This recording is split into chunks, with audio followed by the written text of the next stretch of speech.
La abominación. Los acontecimientos que estoy a punto de narrar no son otra cosa que sucesos extraños, fuera de toda lógica, que me sucedieron en solitario. No espero compasión por nadie, ni siquiera un asomo de credibilidad hacia mi historia. No tengo idea de cómo surgió aquello ni por qué se encontraba ahí, pero lo vi, y eso me vio a mí, y su mirada se quedó grabada en mi inconsciente hasta estos últimos momentos de mi vida. Era una mañana de enero, recuerdo. La nieve había caído hacía un par de días, pues aquella tormenta de muerte sepultó el valle en un blanco deslumbrante. Los pinos se alzaban en la mañana radiante como naves espaciales a punto de despegar. Los arbustos se habían quedado ocultos bajo el blanco espectral, así como los caminos que llevaban hacia el interior del bosque. No era la primera vez que veía nieve en el valle, pero sí era la primera vez que caía una nieve tan espesa como la de aquella mañana. Mi cabaña se encontraba cerca de la carretera, ahí por el kilómetro 90, donde los camiones y los transportes pesados arriesgan su travesía en una curva cerrada y empinada que te jala hacia el precipicio. Muchos accidentes habían surgido ahí, cientos de camiones y tráileres habían caído hacia el infierno verde. Seguramente, si el gobierno actual se diera a la tarea de buscar los vestigios de esos transportes, encontrarían un cementerio de chatarra, así como de cadáveres. Aquella curva era conocida como la uña del diablo, nombre perfecto para alguien que vive cerca de ahí. Cerca de las 9 de la mañana, me alisté para realizar mi caza matinal. Para ello utilizo instrumentos viejos, de esos que se usaban en la época prehispánica. Portaba un arco junto con un carcaj para llevar mis flechas. Ambos colgaban de mi hombro derecho y espalda. Salí con un abrigo de piel de oso que había hecho al encontrarme al animal muerto en el valle. Portaba botas y sombreros negros con un pañuelo para la boca y la nariz. Tengo un arma, una escopeta para ser más específico. No me gustan las armas de fuego, pero creo en la seguridad más que nada en este mundo moderno y paranoico. Ese día había decidido no llevar mi escopeta, pero algo me decía que era necesario portarla, que debía llevarla. No lo sé, era un sentimiento fuerte, como si me esperara algo en mi ruta de cacería, algo grande y siniestro.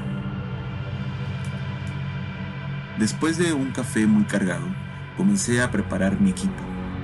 Llevo años viviendo aquí solo y créanme cuando les digo que la naturaleza es el ser vivo más mortífero del planeta. Si no encuentras la manera de crear un vínculo de alianza con ella, tratará de matarte o hacer que te des un tiro en la cabeza. Es una malnacida dominante. Te hace ver las cosas que realmente crees que están ahí, observándote cuando solamente son juegos de ella para confundirte, para que tu cerebro se atrofie y caigas en la locura. Afortunadamente, esto nunca me ha sucedido, pues me considero de un carácter fructífero y equilibrado, hasta que me topé con aquella cosa esa mañana de enero. Mis provisiones estaban listas para un par de días que, normalmente, es el tiempo que hago en mis cacerías por el bosque. En mi cabaña no dispongo de ningún artefacto electrónico. No tengo televisión, ni radio, ni celular, nada que me pueda comunicar con el mundo. Prefiero estar fuera de él. Tampoco tengo refrigerador o algún electrodoméstico que se le parezca. Mi comida la conservo en una hielera, cerca de la estufa de carbón. Realmente mi vida está alejada de la civilización. Nada ni nadie puede contactarme. Solo soy yo y el asesino perfecto. Ese día había decidido solo tomar un café. No tengo idea de por qué. Creí que era lo único que iba a necesitar, pues ya llevaba comida en mi mochila. Salí de mi cabaña, cerré la puerta con un candado y me aventuré al paisaje blanco. Los caminos habían sido sepultados, pero recordaba muy bien los senderos del valle. No era la primera nevada en la que salía a cazar, pero por alguna extraña razón, esta la sentía diferente. El plan que siempre realizaba era llegar a una pequeña estación en medio de la nada, donde guardaba una pequeña estufa de carbón, ropa, tiendas de campaña y algunos objetos perdidos que me he ido encontrando en mis cacerías y paseos por el bosque a lo largo de los años. La estación se encontraba a unos 8 kilómetros a partir de la ubicación de mi cabaña. En mi equipo portaba un mapa y una brújula por si me desorientaba. Al salir, comencé a caminar por el bosque blanco en dirección recta. El tiempo aproximado que hacía para llegar a la estación era de 40 minutos, y al llegar a ella recargaba mi carcaj. A partir de ese punto, el bosque se ampliaba hacia mi propósito, pues la mayoría de la fauna se encontraba por aquellos alrededores. La estación era un punto específico e importante en mis cacerías.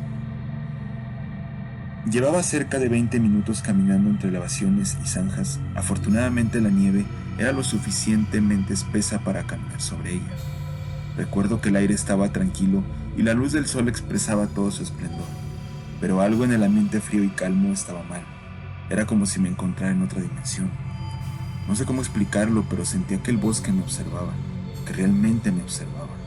No era la primera vez que me sucedía esto, pero jamás lo sentí tan amenazador.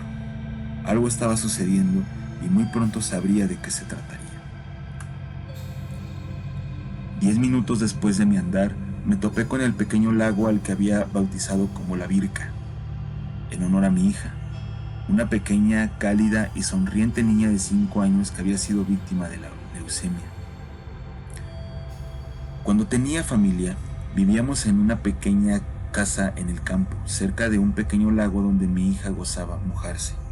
Su hiperactividad nos obligaba a ser más cuidadosos con ella, pues siempre que tenía oportunidad se metía a aquel lago que ella solía decirle Birca, al no poder pronunciar la palabra alberca. Su enfermedad llegó antes de lo esperado, más rápida y mortífera que cualquiera que haya visto. Al parecer era hereditaria, pues mi abuela también había sufrido la dichosa enfermedad y la consumió por dentro como si una víbora se comiera sus entrañas. La muerte de Naomi fue un golpe fulminante para mi exesposa y para mí. Fue a tal grado que no soportábamos vernos a la cara y echarnos la culpa en cara de lo que le había sucedido. Fue cuando mi exesposa comenzó a culparme por la herencia de mi abuela por la dichosa enfermedad. En medio de mi depresión, había decidido quitarme la vida y acompañar a mi hija en el exilio.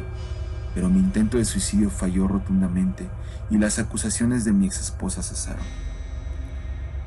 Al día siguiente, nuestras vidas dieron un vuelco cuando decidimos separarnos, y mi decisión de alejarme de la civilización prácticamente era una realidad. La cabaña donde vivía había pertenecido a mis abuelos, quienes murieron hace 5 años. Aquella casa en el bosque la visitaba con mi familia de vez en cuando, procurando no dejarla caer. Mis recuerdos sobre esta casa eran maravillosos, incluso en mi etapa en solitario. La Birca era una especie de punto de reunión para mí, pues indicaba que estaba cada vez más cerca de la estación, un poco más de la mitad de camino para ser exactos. 10 minutos después me encontré en el pequeño claro que estaba próximo a la estación. A partir de este punto, la estación se encontraba a tan solo 100 metros. De hecho, se podía divisar a la distancia. Y lo que vi me paralizó en el acto. La puerta se encontraba abierta, sabiendo que soy demasiado cauteloso para poner el enorme candado en ella. Yo sabía que estaba solo en el bosque. Las personas más cercanas se encontraban en el pueblo, a 15 kilómetros al norte por la carretera. Jamás había visto un alma por ahí, y mucho menos en tiempos de frío. Lo primero que pensé fue en un oso. La posibilidad de que alguien quisiera robarme me parecía insólita, pues nadie se atrevía a cruzar este bosque.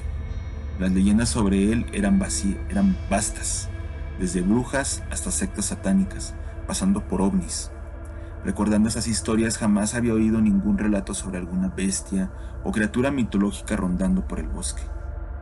Creo que seré el primero en mencionarlo. Saqué unos pequeños binoculares de mi mochila, de esos que venden en los estadios y conciertos. Apunté hacia la estación y dentro de ella se podía apreciar un bulto negro paseándose dentro de ella. Tragué saliva y un fuerte sentimiento de pánico me invadió. Jamás había sentido eso, ni siquiera la primera vez que me topé con un oso. En esa ocasión mi corazón se encontraba tranquilo, pero mi mente estaba atenta, alerta, con un poco de adrenalina recorriendo mi cuerpo. Nunca había sentido un miedo tan fuerte como ese. Algo malo estaba rondando la cabaña. Había pensado en sacar mi arco, pero algo me decía que sería inútil. Saqué mi escopeta, apunté hacia la estación y comencé a caminar lentamente. El mundo a mi alrededor se volvió surrealista, como si me encontrara en otro planeta. Mi vista se nubló un poco. Probablemente era el sol que se reflejaba en el blanco paisaje. Me temblaban un poco las manos, no podía controlarlo, sentía que aquello no era humano, ni siquiera animal, era algo anormal. Al llegar a la entrada, no vi otra cosa más que una oscuridad densa y tenebrosa. Mis nervios se encontraban a tope, mis manos comenzaron a temblar horriblemente. Respiré profundamente para tratar de calmar mis nervios. Entré a la cabaña y un silencio espectral invadía cada área de esta. A pesar de las ventanas, la luz no las penetraba. No había rastro de lo que había ahí dentro. El espacio de la cabaña era tan grande para que algo o alguien se escondiera entre todas las cosas que había almacenadas. Salí de ella, pero una vez fuera el ruido de una mano firme y pesada se escuchó. Pero una vez fuera, el ruido de una mano firme y pesada se escuchó en la parte superior del marco de la entrada. Di media vuelta y lo que vi me aterrorizó profundamente. Una mano grande con enormes uñas negras y filosas salía, apretaba la parte superior del marco. El enorme bulto negro sobresalía de nuevo, se encontraba en el techo de la cabaña. Había pasado por debajo de aquella cosa y el solo pensarlo me llenó de un terror indescriptible. Apunté mi escopeta hacia aquella mano monstruosa. Estuve a punto de dispararle, pero asomó su deforme cabeza por la entrada. Su rostro parecía salido de una película de terror. Tenía una especie de cuernos largos que se alargaban hacia la nuca. Sus ojos eran un par de círculos rojos. Su boca era una enorme cavidad con múltiples colmillos largos y filosos. Le abarcaban casi toda la boca, o al menos eso fue lo que alcancé a observar. Su cuerpo y cabeza estaban forrados de un pelaje aparentemente grueso, de color gris. Lo más bizarro de todo esto era una enorme lengua que salía de su boca. Era lo suficientemente larga para alcanzar mi posición, que era de unos 2 metros. Con su enorme lengua quiso arrebatarme el arma, pero actué en el momento. Le disparé, pero este fue a dar a un lado de él, liberando astillas sobre su cabeza. En ese momento, eché a correr en dirección a mi cabaña. Corrí despavorido, a través del valle blanco, dejando a mis espaldas pinos, arbustos y la birca. Aquello me seguía y era más rápido que mis pasos largos. Conocía bien la densidad de la nieve, lo suficiente para saber y los puntos débiles de la nieve, donde te puedes enterrar sin previo aviso. Corrí lo suficientemente rápido y sin presagiar, mi cabaña apareció por arte de magia frente a mis ojos. Entré y bloqueé la puerta con un sillón largo y pesado que alguna vez encontré a un lado de la carretera. Apunté con mi rifle hacia la entrada, esperando que aquella cosa arremetiera contra ella, pero un silencio sepulcral invadió el ambiente. Lo único que se oía era mi respiración, rápida y constante, acompañada de una frustración latente. El vaho de mi boca ya comenzaba a empañar el cañón del arma, y una pequeña grieta en la madera alusaba a esta condensación. De pronto, un sonido fuerte y pesado se escuchó en el techo, junto con un jadeo monstruoso. Comencé a rezar como nunca lo había hecho en la vida. Aquella cosa estaba rondando el techo de mi cabaña. Me tenía atrapado como una araña acorrala a su presa.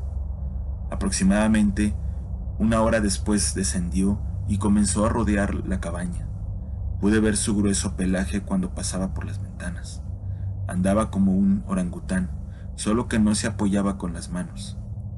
Aquello era lo suficientemente grande para destruir mi hogar y no tenía pensado dejarle ventaja en ningún momento. De alguna manera sabía que mi arma podía hacerle un daño considerable, así que se decidió por custodiar mi casa hasta encontrar el momento perfecto en el que baje la guardia. Son un poco más de las 12 de la noche. Estoy hambriento y cansado de vigilar la puerta y las ventanas. No sé hasta dónde pueda aguantar. Aquella cosa sigue allá afuera y temo que en cualquier momento entre por esa puerta, deshaciendo el enorme mueble que puse para bloquearla. Maldita sea, no sé dónde puse mi arma. Escucho pisadas en la entrada, enormes pisadas. Está tratando de tumbar la puerta. Este es el fin. Este es el fin.